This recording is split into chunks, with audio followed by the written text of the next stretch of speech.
Having the skills to graft your fruit trees is one of the #1 keys to unlocking potential on your farm, your homestead, or even in your backyard. My dad, Joe, is going to be showing us how to graft onto this apple seedling right here.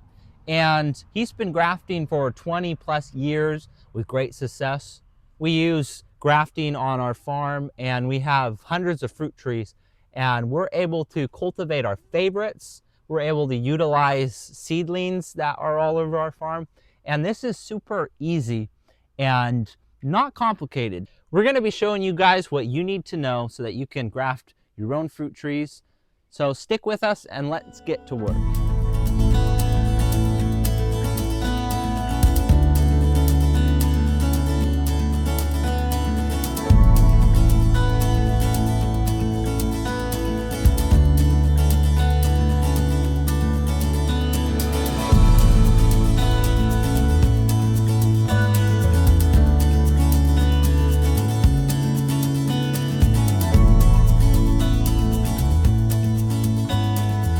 This is a seedling apple tree that Malcolm uncovered when he was clearing brush out here. Since seedling apples are usually inferior in quality to most grafted apples, we're going to graft this one over. And so I'm going to start by cleaning up some of these bottom branches out of the way here. I'm going to leave both trunks for now and graft them both. And then later on, whichever one is the strongest, I will leave and I'll remove the other one.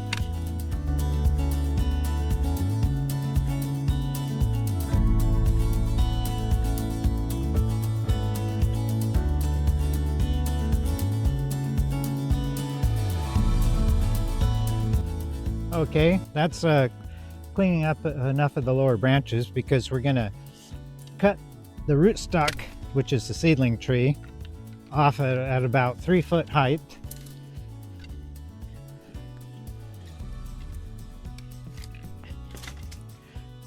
And it will be the trunk of the new apple tree.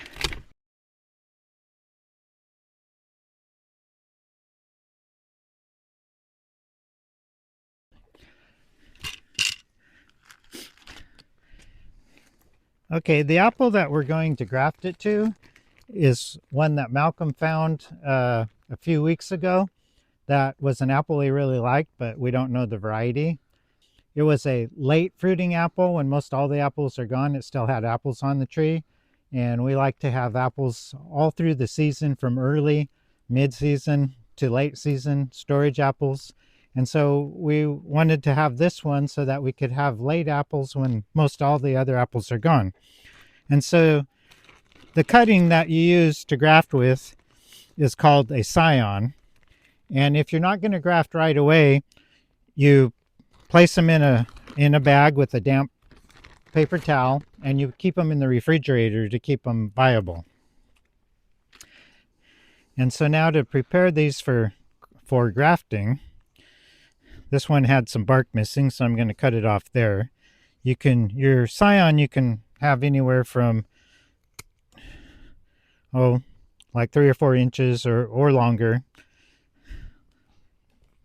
like 6 inches or so. You can actually graft with longer pieces and bigger pieces and all quite successfully. Okay, so with this bigger trunk, I'm going to use a side bark graft. So it's good to keep your knives, sharpen your knife real sharp. So place your Scion up against the trunk, giving it a distance of an inch or 2. And then you try to make marks and cut your bark approximately the same width as the Scion.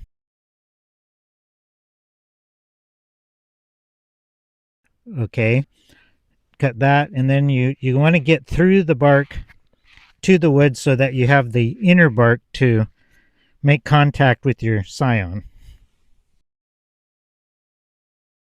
So I'm making each of those cuts deeper into the wood, and then carefully going into the soft part of the inner bark and separating it from the wood.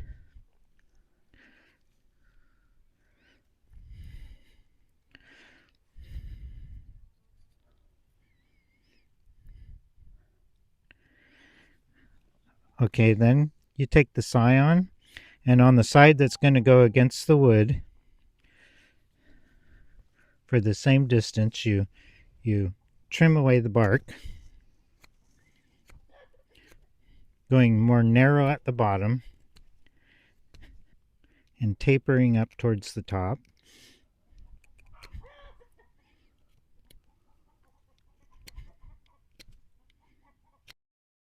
And then on the opposite side, you lightly cut through the bark on this side to expose the inner bark to make contact with the inner bark of your rootstock. So when you have the Scion prepared, you've flattened one side to go against the tree trunk, and the other side you've gone more shallow just to expose that inner bark, which is the part that's going to grow together and fuse to your trunk. And so then when you've got that done, you slide it in like that. You make a contact with one side especially, and if you've cut it right, both sides. And then I found that electrical tape makes a really good grafting tape because it's both waterproof and it will stretch as the tree grows, and it can stay on for quite a long time before you want to remove it. I usually leave them on like all the way till the next year before I come along and remove the electrical tape. And you want a good snug fit to the tree, and you can wrap the tape around quite a few times. I like to come over the top to protect the top from drying out too fast, from any kind of molds or tree diseases that might get into open bark, insects.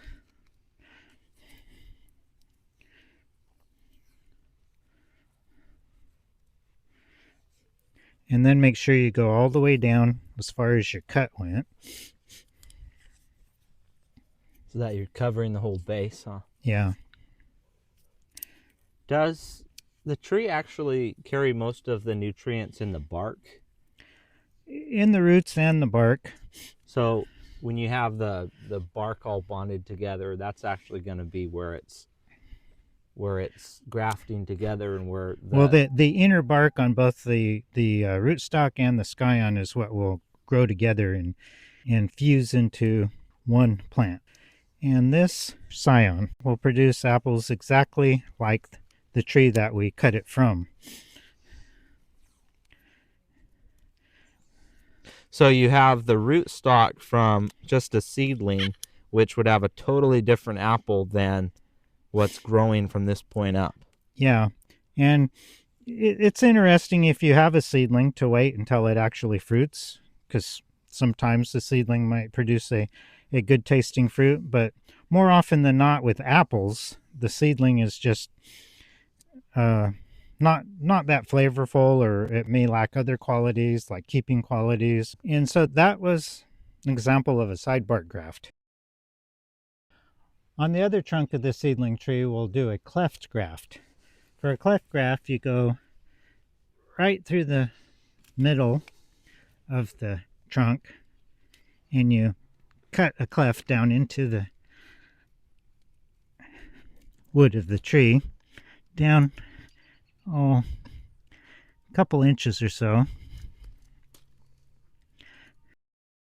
And then I'll leave that knife in there to hold the cleft apart. For this one, I'm going to go ahead and put the Scion one in each side and have two, and then later on, whichever one is the strongest can be left and the other one can be removed. So with the cleft graft, you shape the Scions into a wedge shape on both sides equally, getting narrower at the bottom so that it fits the narrower bottom of the cleft So the inner bark's going to come into contact with the inner bark on each side of your cleft. You can do 2 scions in, one on each side, and then as they start growing later, you'll just remove the weaker one and leave the stronger one to grow. Or if only one survives, you've got twice the chance of being successful in this graft. And then as I slip those in, I'll slip out my other knife. Oh, nice. And then the force of the tree holds those in more steady. That's true. And you want to kind of slide them down as far as you've cut the bark off.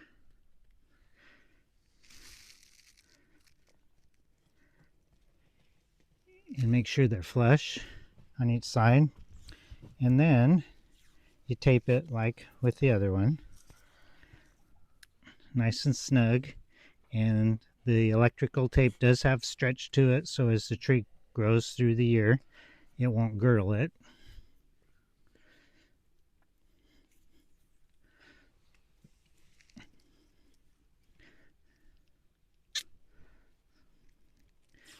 Now to keep out insects, rain, fungus, I'll put tape right between the other two and around the top.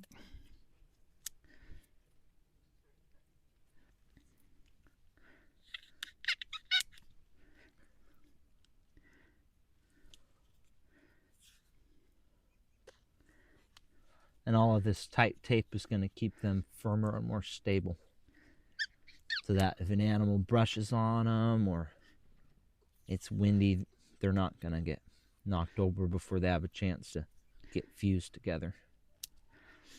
And there you go. This was the cleft graft, and this was the side bark graft.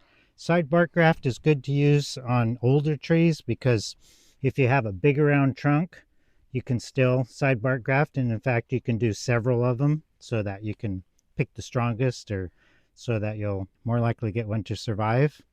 This tree now, instead of being a useless seedling, is a valuable tree. What's going to happen here is we have, from the graft up, this new tree. Everything down below and to the roots is the original seedling. So this is going to grow a lot faster than just a spindly little plant, because it already has well-established roots. It's already adapted to this spot. It's thriving in this spot. So once you've grafted like this, down the road, you might have little shoots come out of the original stem. And those are going to be just branches of that original seedling. So you can keep an eye on that and clip those off so that your tree isn't wasting any of its nutrients going into, hey Hobbs, going into the seedling branches. And then that way, all of that nutrients is going to be pouring straight into your Scion, and you have an entire new tree here. Our area and our climate is great for apples. And just because it's an old area and there's been farmers and apples out here for a long time, there's a lot of seedlings all over. And after we moved here, we've just started grafting systematically seedlings as they come up. We're finding new ones, and we're able to have apple trees all over our farm without having to buy the bare root and without having to plant them in the ground and water them, because they're already established. They already have good root systems. I want to show you guys some of our apples that have been grafted so that you can see how they look down the road and how well this has worked for us. So right here, you can see this was a side bark graft. On this tree, it was grafted onto this side. It's been growing all the way around now, so you can see that the tree's just joining. And this whole big branch now is from that graft. And then both of these branches right here were cleft grafts. You can see right here where the two halves join together, there is kind of an outline and a shape This tree right here has several different varieties of apple on it. It's got 3 different grafted parts, and then this one branch right here is still part of the original tree. Over here you can see we have a similar case. This was grafted on right here as a cleft graft. Right here is another apple that my dad grafted. This guy, I'm not sure what this one is, but it was just a seedling that came up. You can see he did a side bark graft right here. That's a great example. It's just totally joined to the side, and now this whole new tree is growing like a weed. No pun intended there. Now this of course was started just as a small Scion, but it's growing so fast because it has all of that nutrients channeled into that one branch. There's one more example I want to show you guys of a graft that we did, I think probably last year. And this is a good example of one that's still early in the process. This is a seedling right at the edge of the trees, right at the edge of the brush. In the future, I want to get more of this area cleared out so that we can keep cultivating apples here. But this guy was grafted on here, and this was, like I say, just a seedling, and he's coming up, and it's gonna be a nice little apple tree right there. You know, there might be situations where you buy a bare root apple tree, so this little sapling, and you plant it in the ground, and maybe it gets broken, maybe it gets mowed off or something, and effectively everything above ground is dead, but the rootstock might come up again. And when that happens, you have the ability to graft onto that rootstock and have that apple tree back again. One last tree I want to show you guys is a plum tree. Now this was actually a wild plum, and they have some small plums, but they're not worth too much. So I cleared out this area that was all originally blackberries and a plum thicket, and my dad had me leave a few well-situated plums so that he could graft really nice cultivated plums onto them. Because they're the same family, they accepted them. So right here he did a side bark graft, still a little bit of that tape on there. So this is growing into a really nice plum tree. And there's one more right here. So this is another one of those plums that was grafted on. As you can maybe see, this one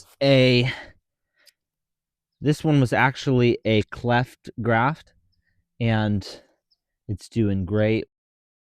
A couple years, I think it's been on here, 2.5, maybe 3 years, and it's already a foot or two taller than me.